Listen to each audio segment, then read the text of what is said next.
tarde ou boa noite. Falávamos antes que os conflitos provocados nos interrelacionamentos pessoais e sociais são, sem dúvida, fontes de desgostos, estresse, doenças e, em última instância, de conflitos pessoais e sociais muito maiores e até violentos.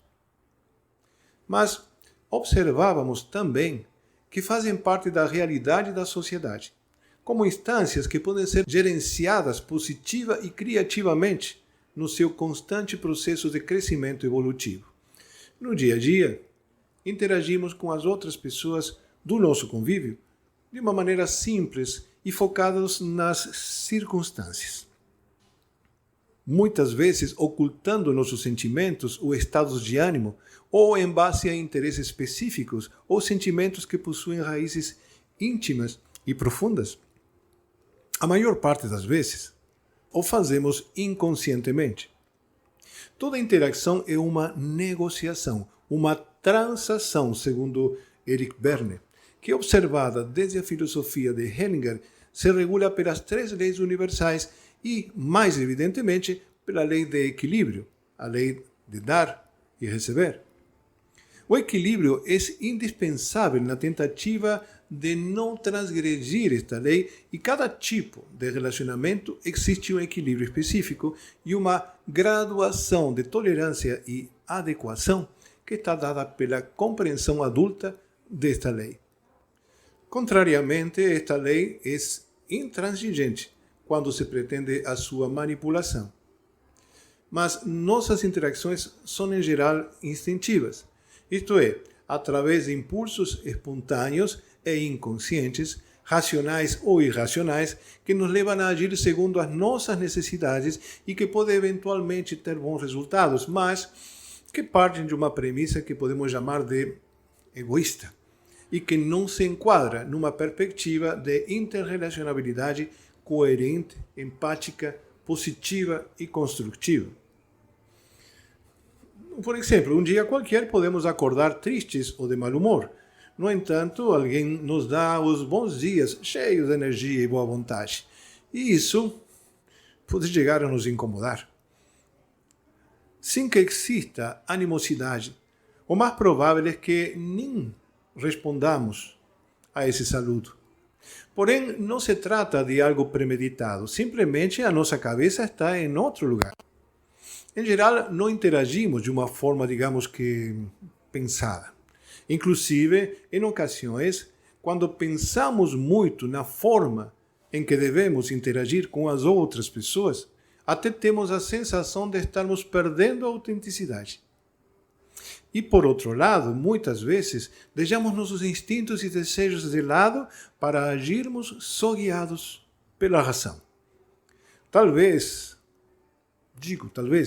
o verdadeiro motivo pela qual a gente se permite fluir em muitas das interrelações pessoais e sociais de uma forma automatizada, nos expressando através dos sentimentos e emoções dominantes e pautados pela repetição de comportamentos arcaicos, seja o profundo desejo de fugir das pesadas exigências da nossa consciência.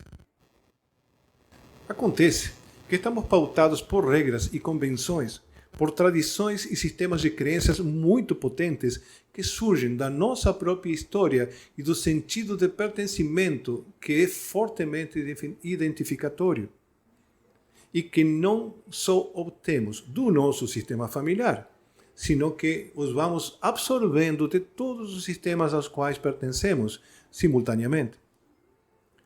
Assim, todas estas regras e convenções podem gerar uma consciência que não só pode estar em dissonância com o nosso sistema básico, o familiar. Na realidade, podemos estar sujeitos a sistemas de referências comportamentais que nem sempre são compatíveis, como pode acontecer, por exemplo, em uma casa onde o filho é muito respeitoso de sua família, mas que, por sua vez, faz parte de um grupo de amigos que valoriza festas, bebidas e comportamentos esdrúxulos.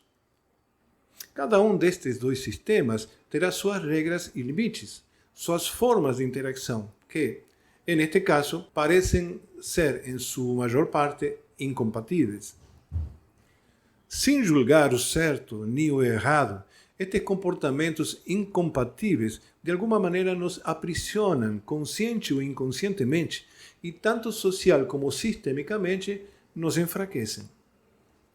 Dependendo do caso, podem provocar consequências negativas para a nossa existência e, por definição, a todo o sistema.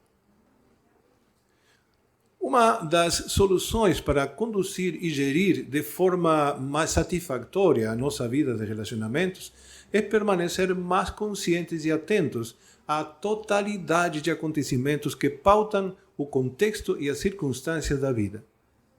É estar mais presentes em cada relacionamento, mais conscientes do que foi, do que é e do que pode ser, considerando a realidade como um todo, horizontal e verticalmente, e não só aquilo que acontece na inter-relação que experimentamos em um determinado momento, isolado do resto. Esta percepção da totalidade inclui aquilo que falávamos em vídeos anteriores. Os relacionamentos até podem ser de pessoa a pessoa, mas não estão, de jeito nenhum, livres de influência nem de incidência do contexto e circunstâncias. É importante lembrar que qualquer indivíduo não é nem pode ser considerado isolado, e sim apenas como parte de um sistema. Um sistema maior que é o seu grupo familiar, seu grupo de pertencimento.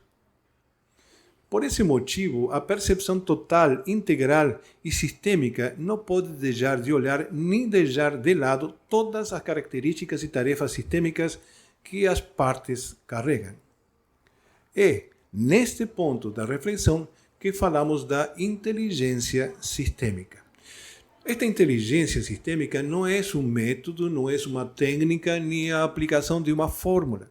Se trata da arte de perceber e integrar dentro de um marco sistêmico as múltiplas facetas da realidade e as dinâmicas através das quais nos interrelacionamos de tal forma que possamos ter uma compreensão maior dos eventos na nossa vida e administrá-los mais eficientemente.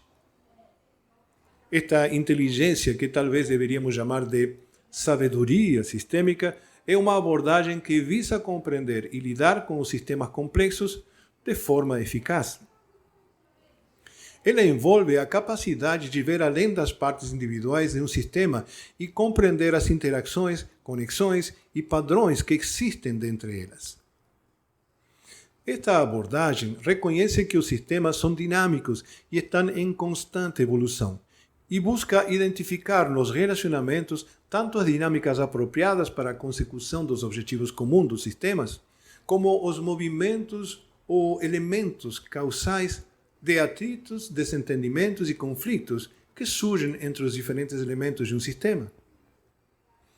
A inteligência sistêmica valoriza e considera as múltiplas perspectivas e a capacidade de pensar de forma holística, reconhecendo as interdependências entre os diferentes elementos individuais ou subsistemas. Quando falamos desta inteligência e dizemos que deveríamos olhar a vida através dela, parece ser uma tarefa difícil, complexa. Parece que teríamos que meditar muito cada ação, impedindo ou complicando a velocidade normal que a vida tem. Mas não é assim. Uma vez que os conceitos centrais desta forma de viver a realidade e a forma em que nos relacionamos com os nossos semelhantes são realmente compreendidos, estes se incorporam com certa facilidade pela lógica evidente sobre a qual se estruturam, assim como pela sua simplicidade. Mas há outra coisa. Esta inteligência sistêmica, assim como qualquer tentativa de estabelecermos relacionamentos interpessoais ou sociais com êxito, necessitará de uma atitude generosa e de uma percepção alinhada com uma pauta humana e fraterna. É muito importante compreender que esta inteligência sistêmica possui como finalidade a solução sem exclusão, ou mesmo a solução com inclusão. Pois seria muito fácil dirimir um conflito no trânsito com uma arma, ou um conflito entre nações com uma guerra de extermínio. Mas aí não haverá soluções completas e muito menos soluções equilibradas. Uma parte do conflito é calada, apagada, excluída. As soluções sistêmicas através desta inteligência procuram a harmonização dos sistemas em desequilíbrio ou a comprovação absoluta e adulta da não existência de solução depois de ter analisado todas as possibilidades. E isto exige um compromisso com o sistema e com os sistemas maiores nos quais estamos inseridos. Exige empatia, assim como estar comprometido com o exercício da compreensão mútua, do respeito mútuo, que resulta claramente da não transgressão das leis sistêmicas de Bert Hellinger. Vamos a continuar um pouco mais. Muita luz a todos, um grande abraço e até!